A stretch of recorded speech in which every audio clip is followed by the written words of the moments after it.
We've got a license to talk. Shocking. Positively shocking. And the words are for your ears only. I think you got the point.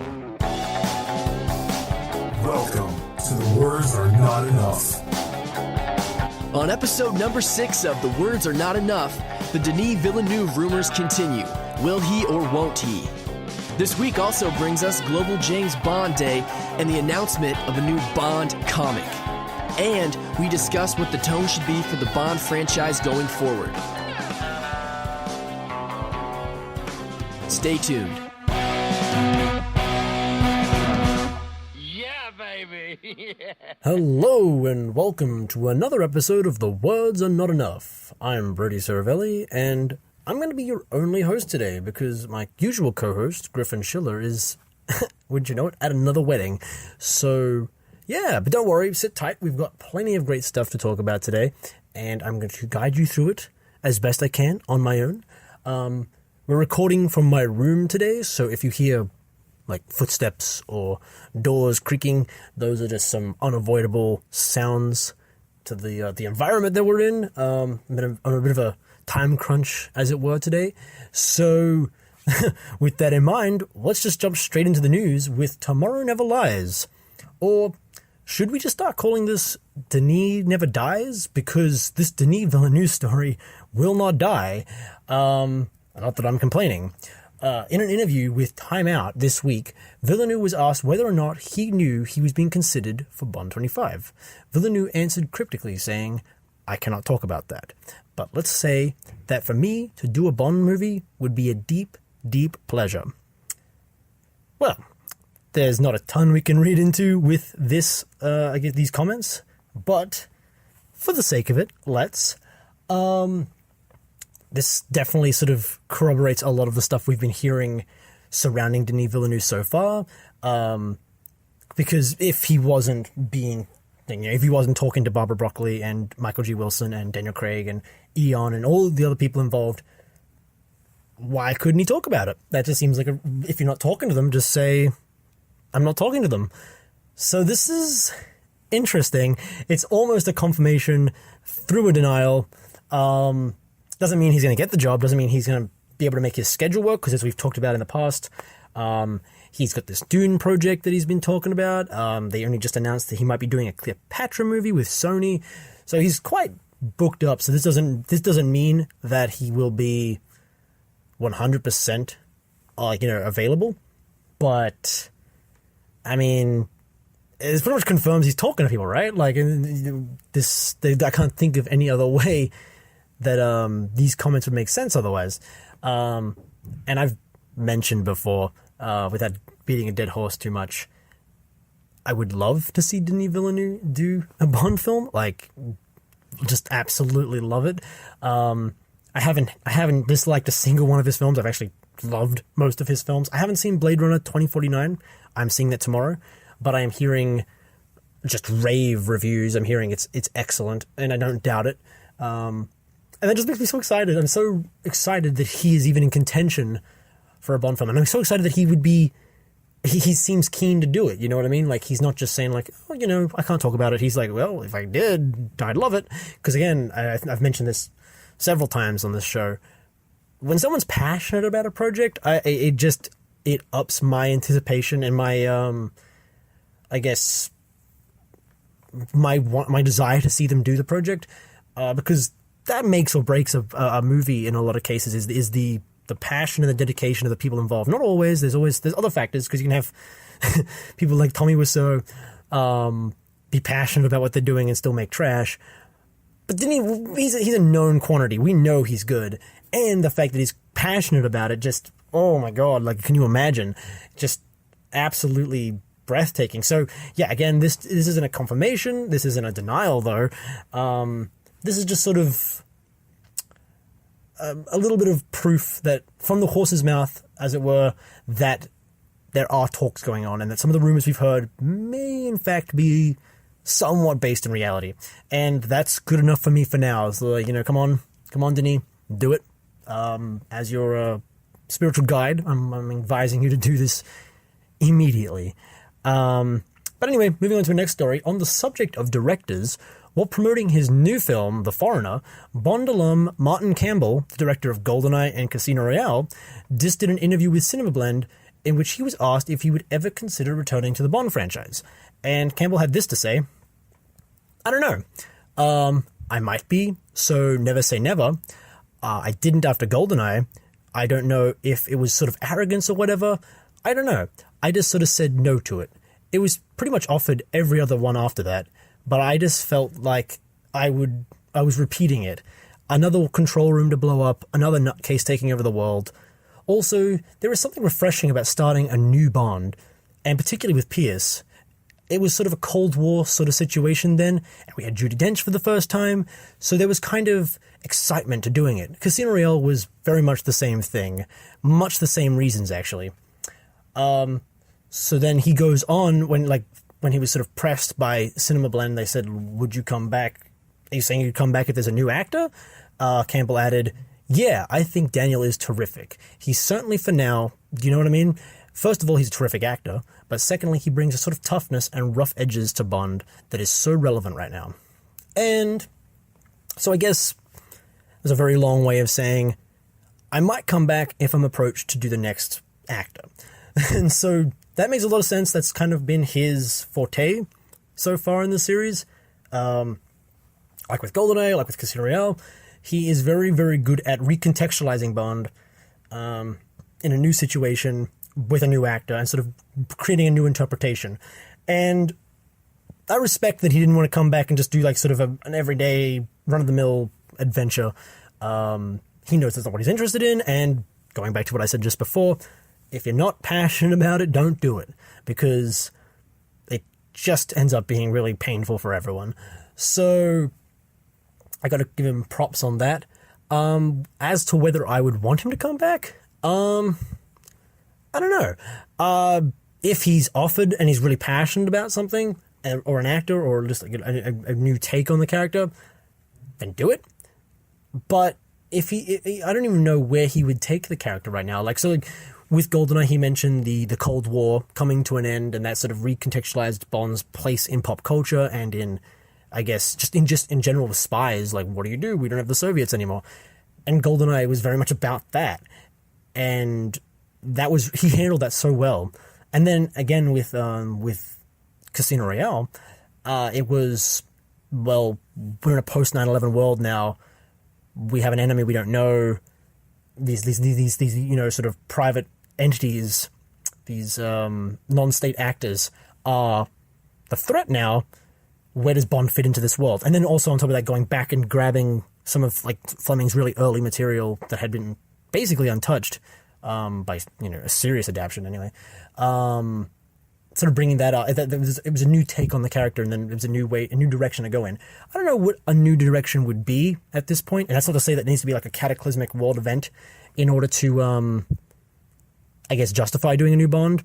Again, we're getting Martin Campbell to do a new Bond.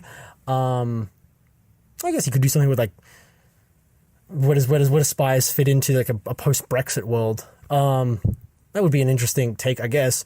But, or something to do with the world politics of now, which is very, very divisive, and I'm not going to get into that on the show. But that would be an interesting take, and if he had something on that, I could see him doing well with that. But on top of that, we've had this sort of ongoing speculation that Christopher Nolan was basically I guess the reason he hasn't done a Bond film yet is he's waiting to do it with a new actor. And so if I had to choose between Christopher Nolan launching the new actor and Martin Campbell launching the new actor, I got to go with Nolan. I mean, again, Martin Campbell, you're great. You've done 2 of my favorite Bond films. But some of your other stuff hasn't been great. Not a huge fan of Green Lantern. Well, I'm a huge fan of the character, so the fact that you made me hate that movie is shocking. And then on top of that, he did Edge of Darkness with Mel Gibson. It was alright. It was a standard thriller, nothing super special. The thing I remember most about that movie was the milk. I think that was part of the plot. People were drinking milk or something. I don't know. He's not very memorable, but that's not his fault. That's like more of a story thing. But nothing about the way he did the movie was particularly groundbreaking. He's a good director, no, don't get me wrong, but I mean, Christopher Nolan is one of the best directors working today. So I mean, you know, it's not a competition when it comes to the two of them. But if he is offered a story and he's into it, or he has a take that he's into, yeah, absolutely, I'd love to see what he has to do. He's built up enough goodwill with me and with this franchise that I'd be so down to see it. But, you know, I'm not holding my breath. And I know a lot of people are, and I'm probably going to piss people off because, I mean, you know, you go on Reddit or wherever under, like, Bond forums, and people worship this guy as though he doesn't have a filmography outside of the Bond films. If he didn't have a filmography outside of the Bond films, it'd be a different story. But he does, and it's limited. But his work in the Bond films, again, stands on its own. So, yeah, that's all I really have to say about that. But if you'd like to comment wherever you're listening to this and telling me how wrong I am and how Martin Campbell is the greatest director ever, please let me know. Like, and I don't mean that that sounds sarcastic. I don't mean that sarcastically. If you do have a contrary opinion, if you agree with me, comment wherever you're listening to this and let me know. Anyway, that about does it for the Martin Campbell story. That brings us to our next and final story for this segment, which is to do with the Bond song. And we've had a couple pieces of news to do with the Bond 25's theme music over the past couple of weeks. We had early on, we had something about Adele possibly coming back when they were rumoring, Daniel Craig coming back and all this sort of stuff. And they said, like, oh, maybe she'll come back and whatever. And then there was this, like, a little more recently, they said, well, maybe Beyonce will do it. She's been talking to Adele. She's been talking to Barbara Broccoli, who seems to have conversations with every friggin' person in the world. Very busy lady. I can't imagine why. But yeah, no, so we've actually got another piece of news, slightly less credible than some of the other stories we've had today, but about on par with every other theme song story we've had so far. It comes from an anonymous source at The Sun that who alleges that British rock star and former member of Oasis, Noel Gallagher, is throwing his hat into the ring to perform the next Bond theme. This isn't the first time Gallagher has expressed interest in doing a Bond song, and it seems as though this has been, sort of a thing he's done every movie or so. The source claims that Noel has wanted to do this for a while, and once he started working with David Holmes, who is a film score producer, he worked with him on his latest album. He saw it was the perfect opportunity to use his experience to finish some ideas he already had. He has put his music forward, and will for sure put it forward for consideration. So that's interesting. That's definitely a little more conclusive than we usually hear. It's not like he's not considering it, or he is very much going to put it forward at some point, which would stand to reason if he's done it every other time, or at least a couple times before. But this also corroborates with a story we had earlier this year, before we did this podcast, in which fellow English rocker Paul Weller told the BBC, "I want to write a Bond theme song. I've got this half a song that me and Noel Gallagher worked on, and I think it would be a really great Bond theme. There's a bit of a minor key going on. That would be an ambition, definitely." So I guess that's this helps the validity of the story that we've got, a first-hand source in Paul Weller mentioning, hey, I've been working with Noel Gallagher, we've got a song that we've been workshopping. It definitely ties everything, it makes everything a little more substantive, I guess, but still, I don't really know. I don't have a huge opinion on Noel Gallagher. I mean, it's not like I dislike him. I don't love him. He is a musician that I know about. But I love the idea of having another British talent do a Bond song. I just think there's something really cool about that. Having just sort of Bond be this big sink for all of British talent around, in every industry. So that would be really cool, just in a novel sense.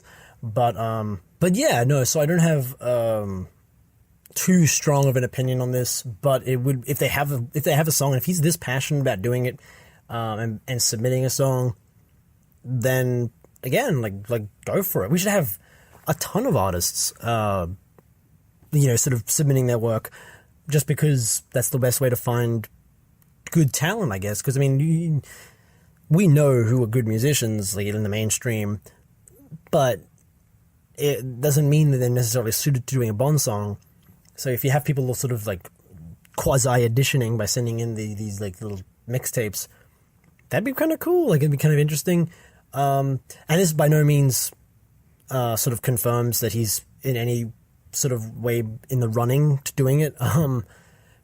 We've seen in the past that many artists will submit songs before the movie's coming out just to sort of test the waters, and then those songs never end up going anywhere. Like, we've seen this a couple times with, I'm trying to think of, there are many notable examples anyway, to say the least. So even if this goes nowhere, it's interesting to see that the cogs are already turning in terms of the theme song, just because we haven't got a story or a title yet. Not that those are necessary to writing a Bond theme song, ironically, but lately it seems like they've been trying to tie these songs directly into the movie. The only major example, the exception I can think of, is Quantum of Solace. Another Way to Die is very tangentially related to Quantum of Solace, and it is also, I think people would agree, is one of the weaker songs from Craig's tenure. So yeah, so that's just pretty much all I have to say on that. And with that, we're going to end Tomorrow Never Lies.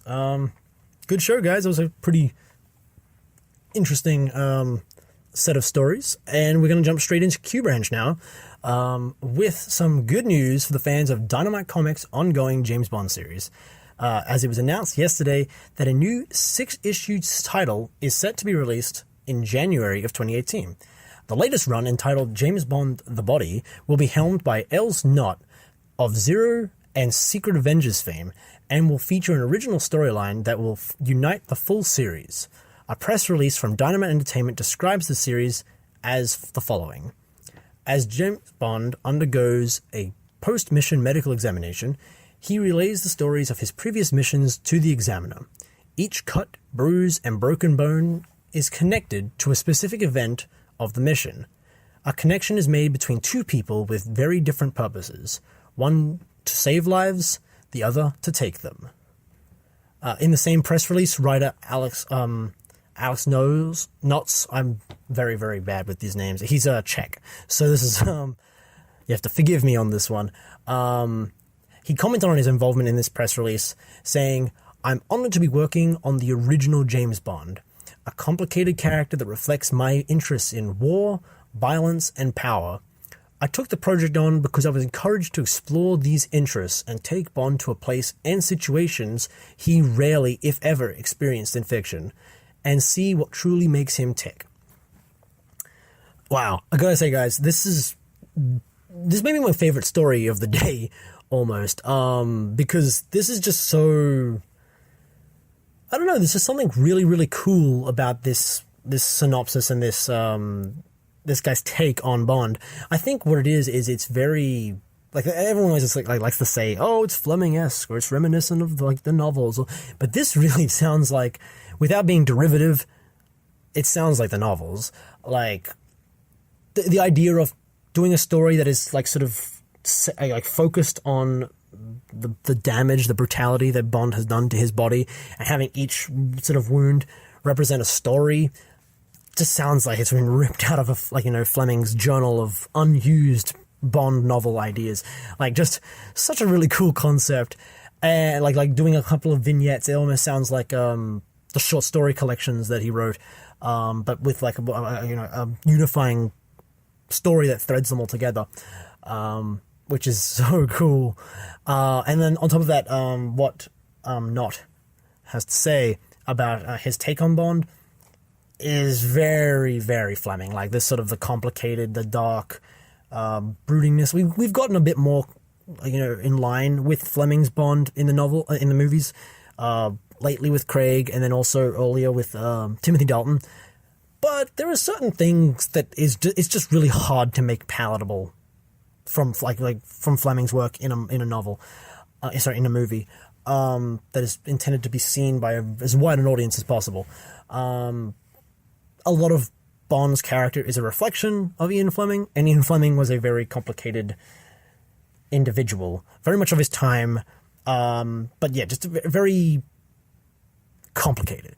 So, likewise, Bond is also very complicated, and there are some problematic elements to his character that I can see why they haven't adapted.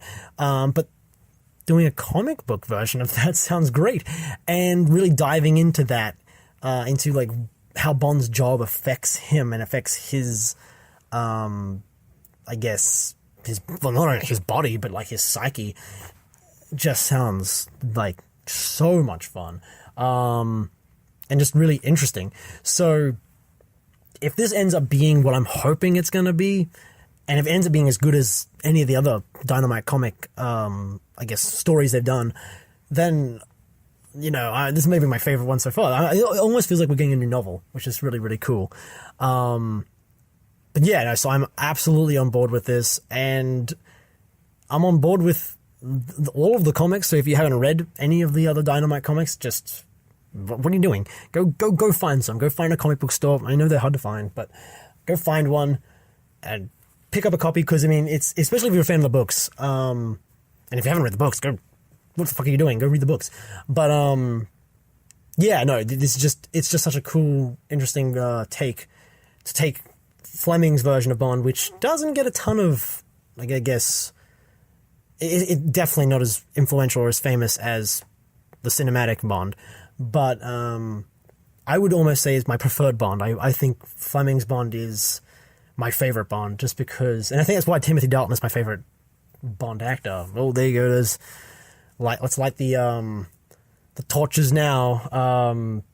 No, but I mean, I'll gladly die on that hill, because Timothy Dalton's great, and he sort of came the closest to sort of bringing Fleming's Bond to life. And as even though he was limited by the stories he was in, and also the time that his stories were told, the 80s, no one was really willing to really dive into Bond's sexism and racism and alcoholism in quite the same way that we may be able to today, or at least Fleming was able to in the novels. But yeah, so there's my recommendations for the episode. Go check those out if you haven't. And moving on to our next story, we've actually got a birthday, because I guess we do those now. But on October 4th, Christoph Waltz, our own Franz Oberhauser, Blofeld, if you haven't seen Spectre, sorry, just spoiled it, but he turns 61, which is pretty cool. I think the only reason I really put this in here is because I just wanted to sort of touch on Christoph Waltz's Blofeld. It's been a little controversial for some people. Some people didn't like the element, like the I guess the shared history that they had, Bond and Blofeld had in this new version. And some people thought he didn't have enough time, enough of a screen presence. And I'm just here to tell you you're wrong. You're objectively wrong. No, I see where some of these criticisms come from. I am not the biggest fan of the connection that they made between Bond and... Everyone says they're brothers. They're not fucking brothers. Watch the movie. Blofeld teasingly calls him his brother. They spent two winters together. And just hardly, like, Christoph Waltz is 61, so it's assumed Blofeld is the same age. They spent a very, very short amount of time together in terms of his life. And then on top of that, everyone says, like, oh, Blofeld's evil because he has daddy issues. But no, that's silly. Blofeld was just deranged, and they demonstrated that by saying he killed his father over very, very petty things. But anyway, I'm not here to defend Spectre or...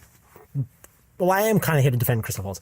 But all I'll say is I really hope he comes back for the next one.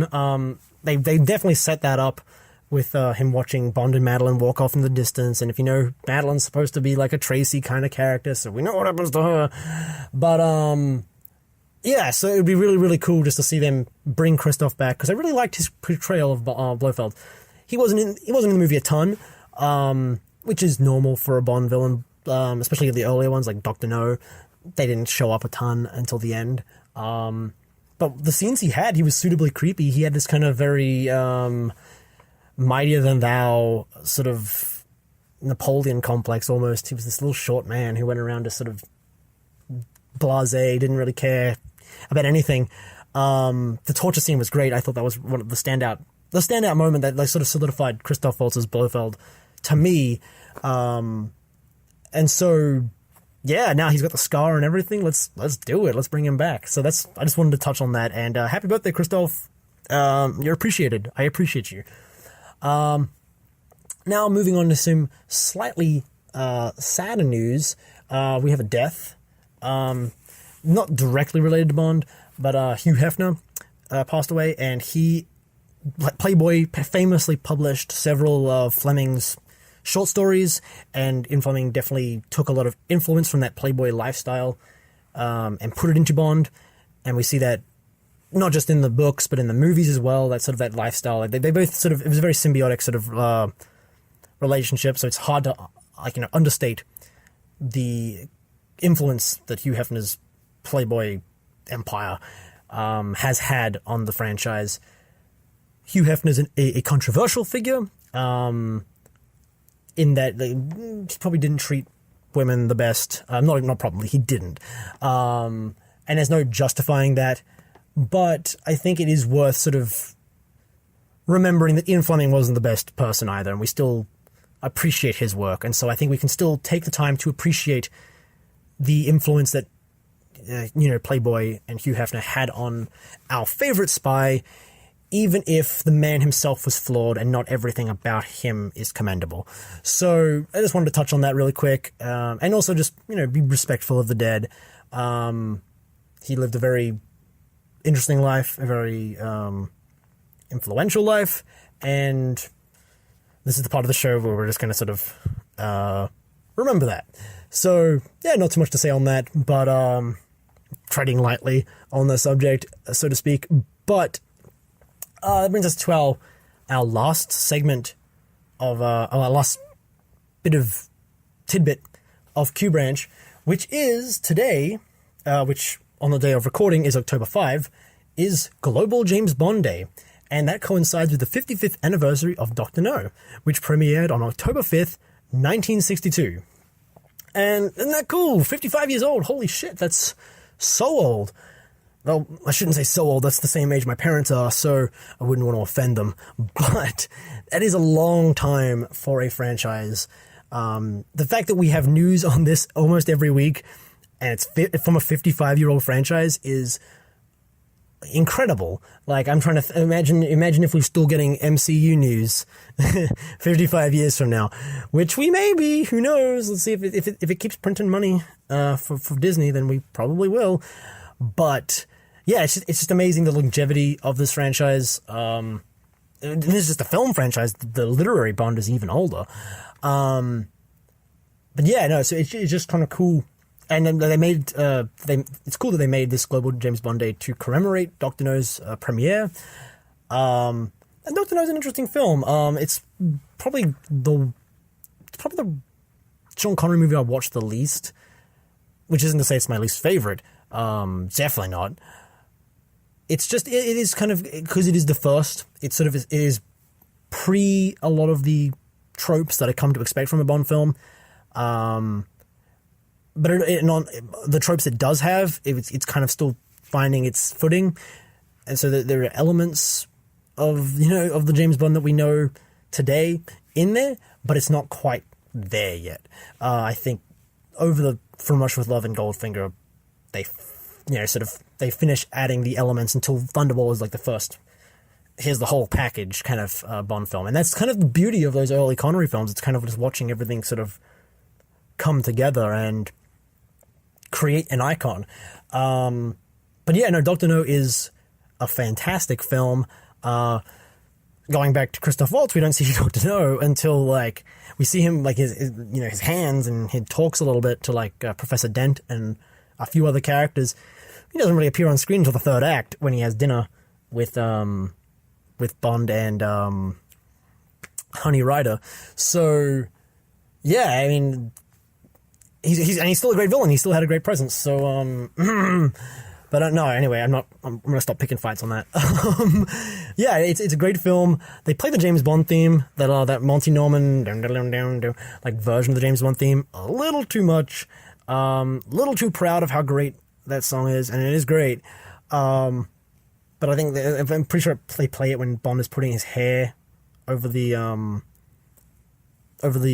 door to make sure that no one opens it.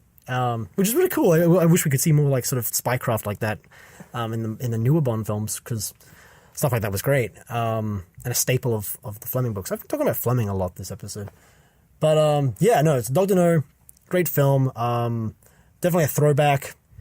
Probably has one of my favorite Connery moments. Actually, my favorite moment of Dr. No is with Professor Dent, when Dent breaks to kill Bond, and Bond's waiting for him with the silenced gun, and I remember the exact line. He's like, "Oh, that's a Smith & Wesson, and you've had just 6." And then he shoots Professor Dent, and then he like just takes the silencer off, and this cigarette smoke coming off of his ashtray, and it's just the coolest moment. I think everyone thinks of like the quintessential like Bond introduction from the very beginning of the film, like the James Bond, as being like the most iconic thing from that movie. But that is the coolest thing. Bond killing Professor Dent is the coolest thing in the whole damn thing. And I think it's a little underappreciated. Just great moment. Sean Connery was just so, in those first 4 films, he was just so good as Bond, and he really just came out the gate running with this one.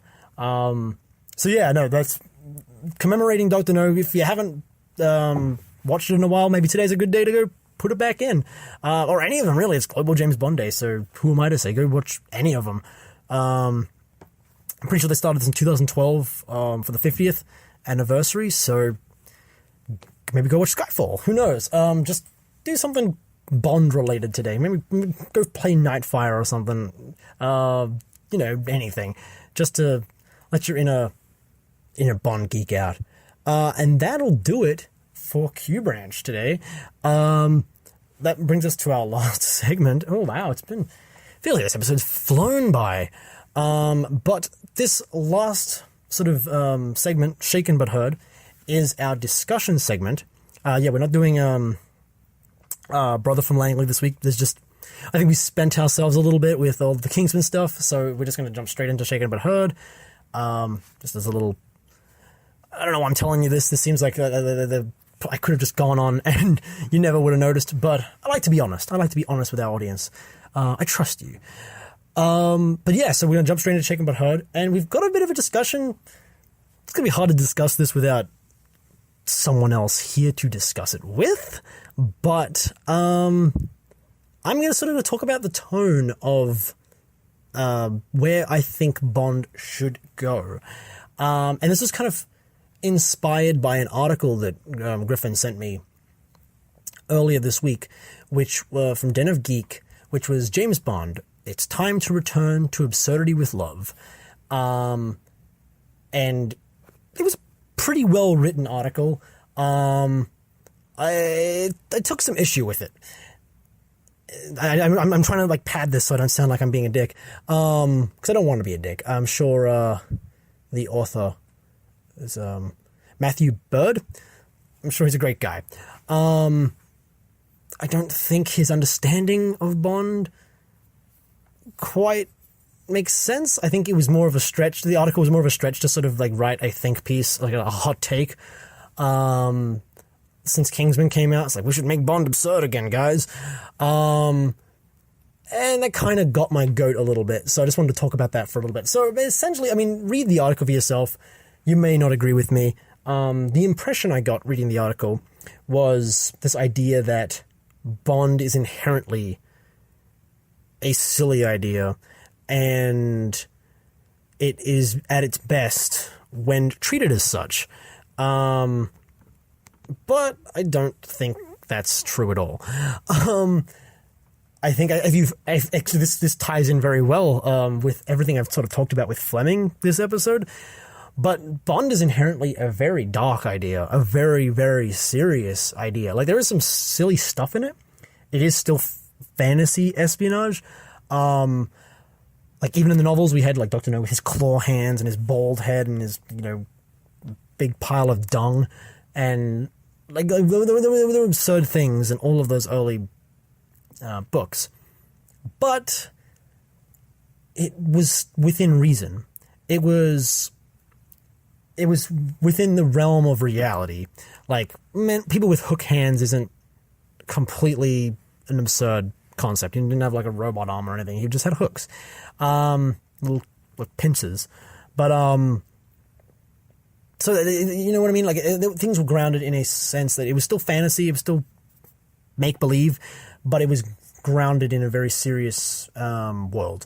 And I think the main sort of anchor of all of this is Bond. It's Bond himself. Bond is a serious character. We sort of forget this with like the Roger Moore, the camp, I guess, and then there's a bit of that in the Pierce Brosnan films as well. Even at the end of Sean Connery's run, and Sean Connery had the one-liners and like the, you know, he was very, very cavalier and sort of nonchalant, and so we sort of think, oh, well, I guess Bond's just a funny guy, and he's a funny character. He sort of realizes the absurdity of his world. And to an extent, the film Bond, the cinematic Bond, has kind of been like that throughout his tenure until Timothy Dalton. Even though there was a bit of a wink-wink in some moments, mainly in the Living Daylights. Then they sort of dropped that when they realized that was not his strength. But yeah, so I mean, Bond in the books is so self-serious. It's like, it's absurd.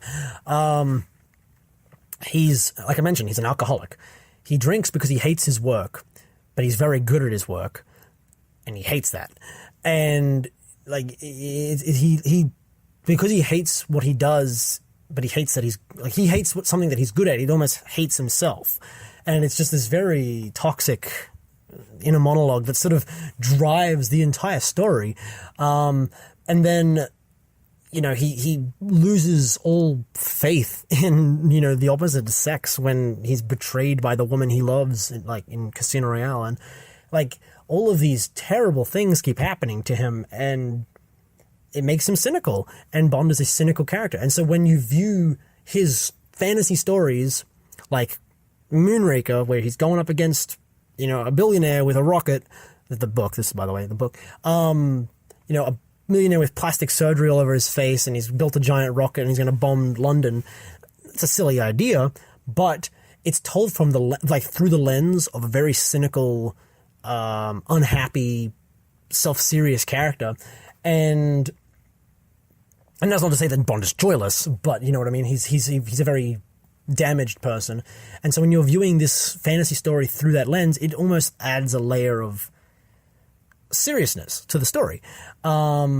So going back to this article, I don't think the premise of Bond is quite the same as something like Kingsman, where Kingsman was, in the comic book and in the movie, was written to be a pastiche, was written to basically subvert your expectations of what a spy story should do. So like, oh, it's got profanity in it, and oh, look at all this, like we're going to ramp up all the sex and violence and all that sort of stuff. Like, it's a parody playing off of your expectations of something like Bond. So making Bond emulate the thing that is emulating it, it's like, you know, too many degrees removed from the original idea. Even the Roger Moore films were silly, but they never quite went to the level that that Kingsman did and has. And that's okay. Like, I mean, that makes Kingsman its own thing. And I'm guilty of sort of aligning Kingsman and things like that with Bond and saying like, oh, it's like a Roger Moore film. And it is to an extent, but it's still, you couldn't just slap Roger Moore into those films and like take out some of the violence and some of the vulgar stuff and then suddenly say, oh, look, it's a Roger Moore movie. It's not. Like, they're just two different concept-wise. But, and I think it's almost where I think this article goes wrong. I think this article tries to just sort of, it almost has like an elementary understanding of what Bond is and just sort of says, well, if it worked before, we should go back to that because serious things suck, because the Marvel movies told me that. And I just don't think you can have fun without it being silly.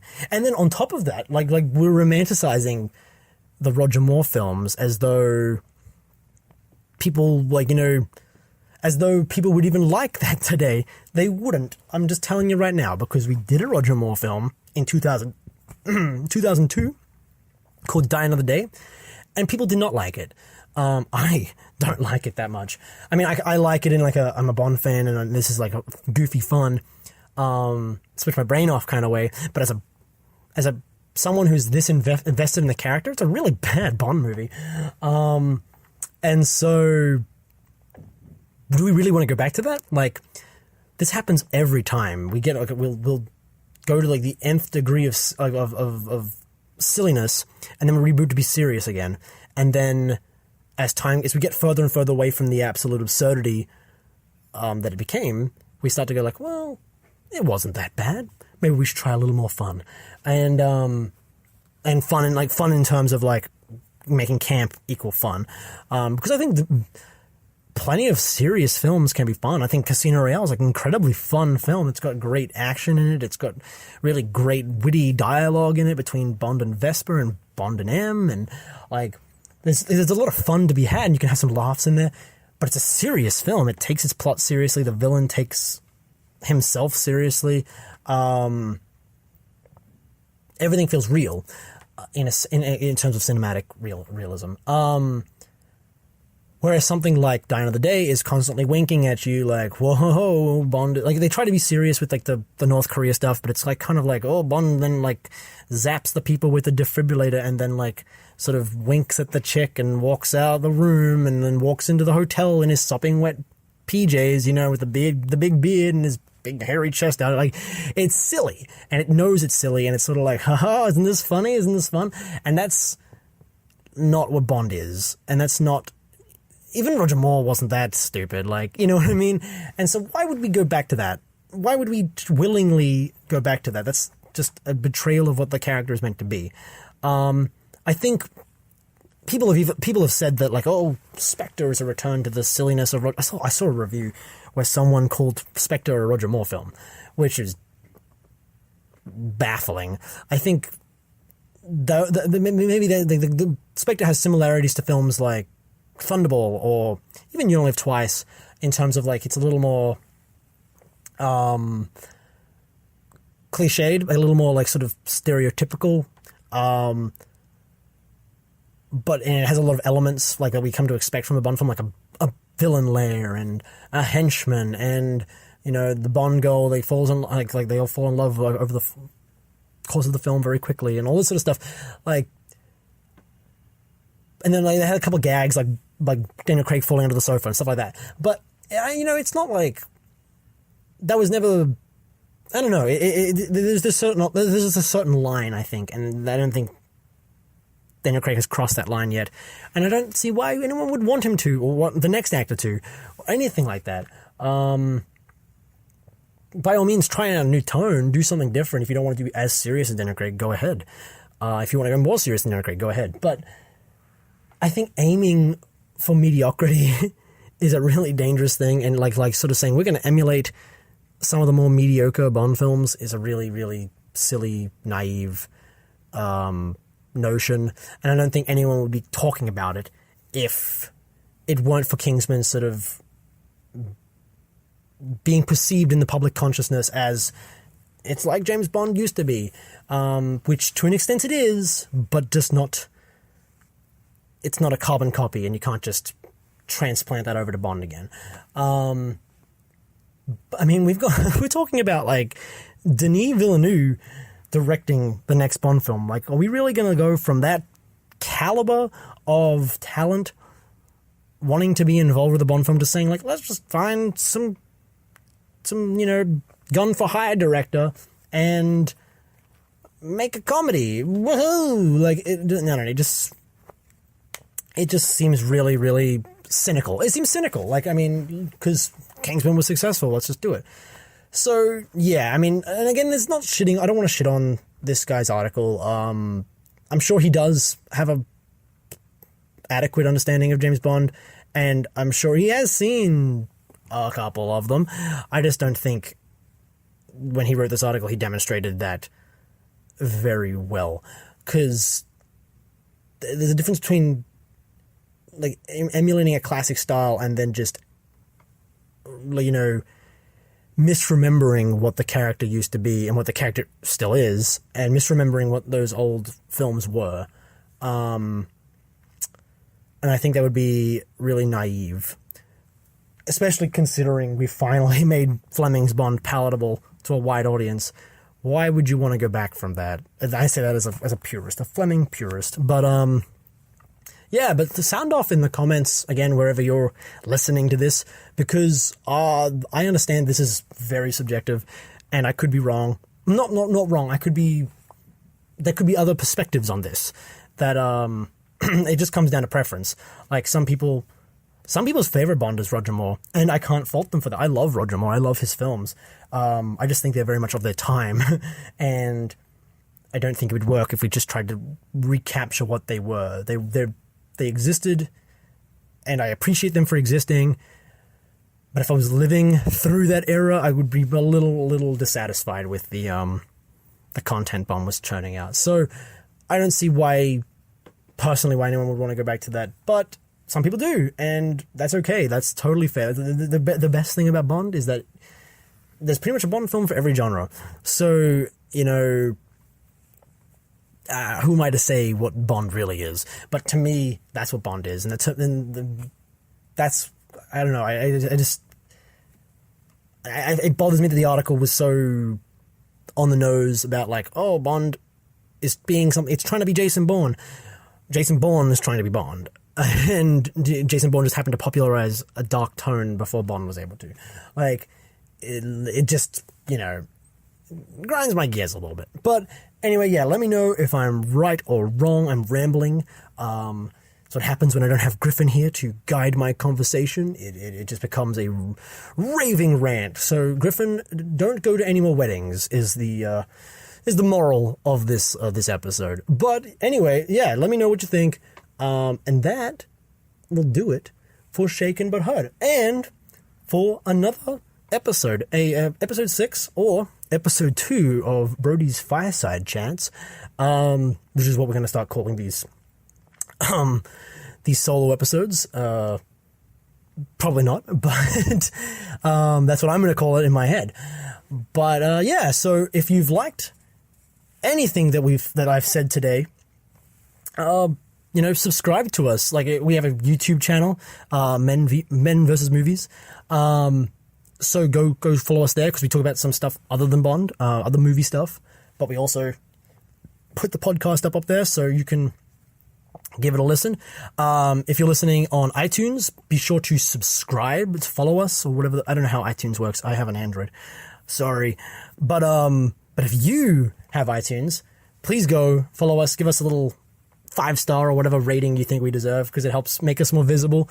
Helps other fine Bond fans such as yourself find us and give us a listen. So that would mean a lot if you did that. Also, just comment, because I love having a conversation with the community. I think that's a lot of fun. And speaking of engagement, if you like anything I have to say, follow me on Twitter and like message me or whatever, like tweet at me, whatever. Don't slide into my DMs. That would be weird. But definitely tweet at me, Brody Cervelli. The link is in the comments, because in the description, sorry, because it's a complicated name and I wouldn't want to spell it every week. But yeah, give me a follow. Let me know what you think. I tweet a lot more than I used to. So yeah, by all means, do that. And yeah, if you like this episode, be sure to check in with us next week. We do this pretty much every week. I've been Brody Cervelli. Have a great day.